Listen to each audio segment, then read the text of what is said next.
Minimalism has ruled interior design for well over a decade. Clean lines, neutral tones, and clutter-free spaces. But lately, there's a growing shift. Bright colors, bold patterns, layered textures. Is maximalism becoming the new minimalism? Let's take a closer look from a uniquely British point of view. Maximalism isn't about hoarding or chaos. It's about intention. It means embracing your personality, your memories, and your style loudly.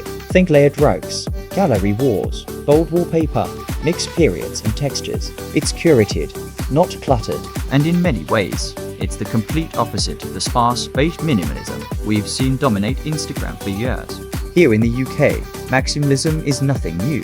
British homes have always leaned towards the lived-in and eclectic. We love our books, our patterned wallpaper, our antiques. But post-lockdown, many people have started to crave more character, warmth, and individuality in their homes. Maximalism gives us permission to show off the things we love, not hide them away.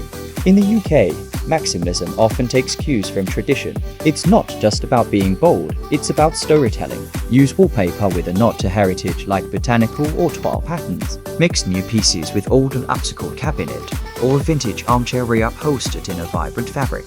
We love a home that feels personal, collected over time, not staged. If you're thinking of diving into maximalism, start with a strong foundation. Choose a bold color scheme, maybe forest green, navy, or even burnt orange.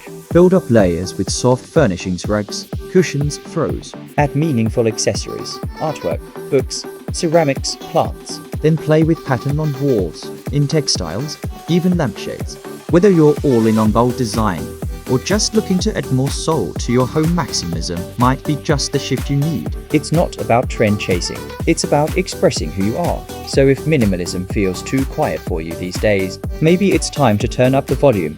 Are you team maximalist or minimalist? Let us know in the comments. Like, subscribe, and stick around for more interior tips with a personal twist. Thanks for watching and happy home improving.